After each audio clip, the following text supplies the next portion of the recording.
Okay, so questions 5 and 6 today for our challenge questions. So for question number 5, we have got some missing boxes here that we need to work out what the gaps are going to be. So what I think I'm going to do is I'm actually going to write the blanks out on the board rather than having it on the piece of paper today. So we're going to have, it's 1 over something plus something over 5. It's going to give me 7/10. And we're actually being asked here to find 2 methods. So we'll do it once and then we'll do it twice. So this is the question. So my final answer has got to be 7/10. So having a little think. So just for this first attempt, I can see I've got a 5 here. And obviously if 5 has to stay, we can't change 5. So there's only really one denominator at this point. If I was to keep this as 7/10, there's only really one denominator I can put over here. And that's going to have to be 2. Because when we get down to our conversions, 2 and 5, and 10 would be multiples, of both 2 and 5. So let's see what would happen if I did that. So I'm going to put the 2 there for the minute, and then we can work out what this numerator is going to be shortly. So if I was to make this over 10 and this over 10, well, I already know what this one's going to be. I know straight away that's going to be a 5, because I know the rule when it comes to fractions and how to recognise a half. So this is going to be 5/10, because 5 times 2 is 10, 10 divided by 2 is 5. So I've now got 5/10 plus something over 10. It's going to hopefully give me 7/10. So I'm thinking that this is going to have to be a 2, because 5 and 2 would give me 7. So what would that have to be up here? So 5 times 2 gives me 10. And whatever we do to the bottom, we do to the top. So if 5 times 2 is 10, something times 2 was 2, which means that the only possible answer this can be is going to have to be 1. So if we just check now what we've done to see if 1/2 and 1/5 works. So we've got our half here, because 5 and 2, so 5 and 2, so they both have 10 as their multiples. So 5/10 is equivalent to a half. And then over here, 1 times 2 is 2, 5 times 2 is 10, 5 plus 2 gives me 10. No, 5 plus 2 gives me 7, in fact. So this is one possible answer we could have. One possible answer, which works.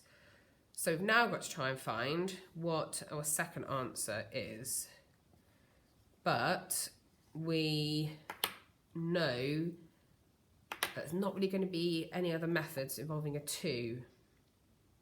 So I'm trying to think now, what do I know about my fractions? What could I do? And I have to keep 5. So what I could do over here, I'm looking at this 7/10 over here, because 7 is an awkward number. It's a prime number. It's not ideal.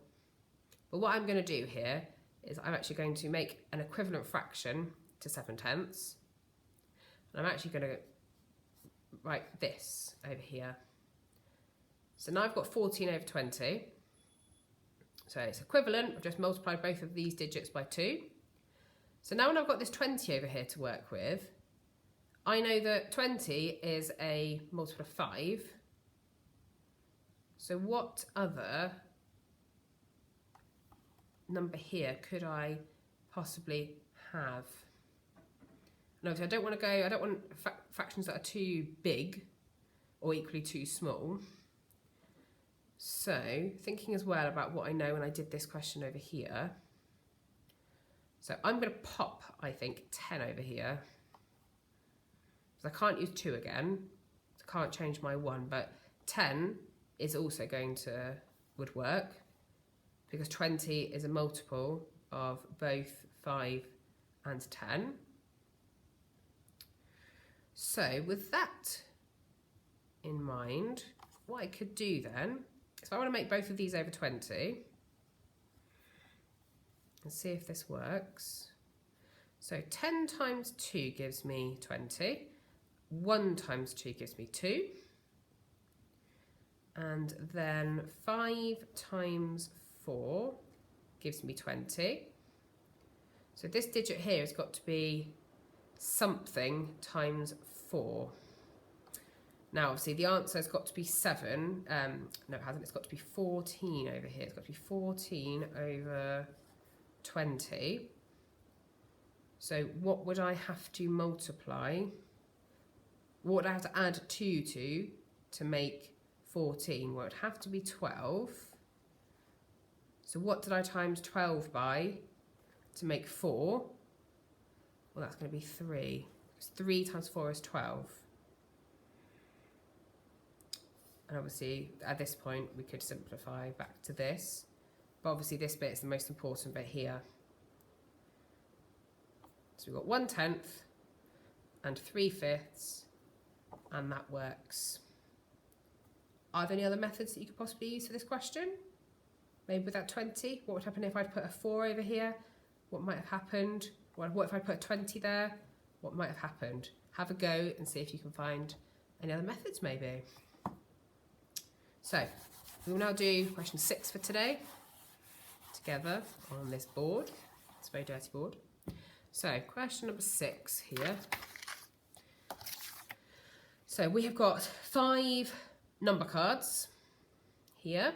We've got a half, 1.5, 2, 2.5, and 3.5. And we've got to make this calculation correct.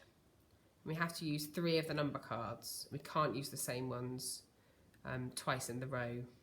So I'll write this question out on my board. So we've got a bracket. So that's a blank plus a blank, close bracket, times by something. It's going to end up giving me 10. And my options are, if I pop them down here maybe, you've got a half, 1.5, 2, 2.5, or 3.5. These are my options down here. So we need to make 10 in the end. Now there are a couple of different answers for this. I'm just going to do one with you for now. But I'm looking at these right now, and I've got 4 of these are fractions currently. And there's only one whole number, which is actually my 2. So I'm thinking that maybe, so 10 divided by 2 would be 5. So is there any way of making 5 out of the fractions in front of me? And I think actually what we could do is here, what would work is this. So we could, for this question, actually do 3.5 plus 1.5, because half and half gives me 1. 3 and 1 gives me 4. 4 plus 1 would give me 5. So this here would give me 5. And then if we times that by 2, it gives me 10. So that's one method. And there's a second method. And I'll give you a clue. The second method does not involve 2 at all. It would involve 3 fractions. So see if you can have another go and see if you can work out what the second option is to get this final answer.